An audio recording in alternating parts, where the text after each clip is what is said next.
आज की कड़ी में हम भारत के संविधान के निर्माता भारत रत्न बाबा साहेब डॉक्टर भीमराव आम्बेडकर का स्मरण कर रहे हैं। उनका जन्म 14 अप्रैल 1891 को मध्य प्रदेश के महू में हुआ था। युवा आम्बेडकर को शैक्षिक प्रशिक्षण के दौरान सामाजिक भेदभाव का सामना करना पड़ा, लेकिन उन्होंने वो चुनौती बखूबी पार की।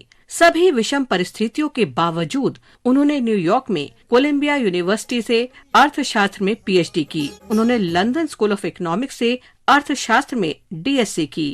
स्वयं जातिगत भेदभाव का शिकार होने के कारण उन्होंने इस भेदभाव को समाप्त करने का प्रण लिया। कोल्हापुर के महाराजा की सहायता से बाबा साहेब ने साप्ताहिक मूकनायक शुरू किया, जिसमें हिंदुओं की रूढ़िवादी आस्थाओं की आलोचना की जाती थी। उन्होंने पिछड़े वर्गों को शिक्षा उपलब्ध कराने और सामाजिक आर्थिक सुधार के लिए बहिष्कृत हितकारिणी सभा की स्थापना भी की। हिंसा का मार्ग अपनाने के बजाय उन्होंने तथाकथित अस्पृश्य लोगों के अधिकारों की लड़ाई लड़ने के लिए सत्याग्रह आंदोलन का नेतृत्व किया।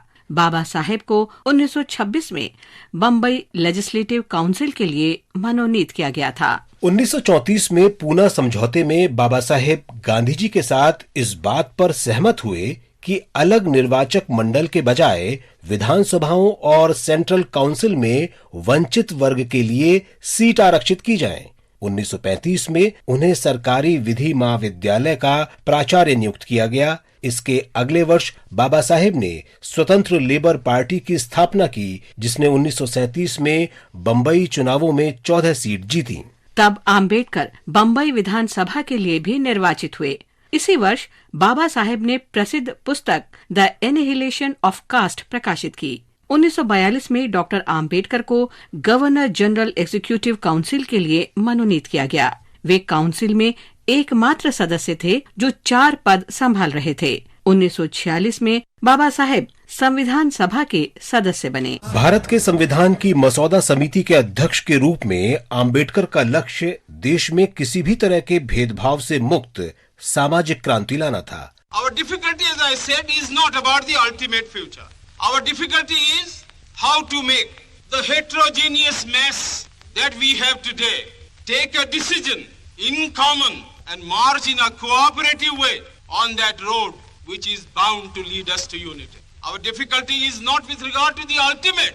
Our difficulty is with regard to the beginning. Bharat का संविधान नागरिकों को धर्म की स्वतंत्रता उपलब्ध कराता है, महिलाओं के अधिकारों की वकालत करता है, अस्पृश्यता को समाप्त करता है और समाज के वर्गों के बीच अंतर दूर करता है। स्वतंत्रता के बाद 1949 में देश की अंतरिम सरकार में डॉक्टर आम्बेडकर को भारत का प्रथम विधि मंत्री नियुक्त किया गया, लेकिन हिंदू कोड बिल के मुद्दे पर 1951 में उन्होंने त्यागपत्र दे दिया।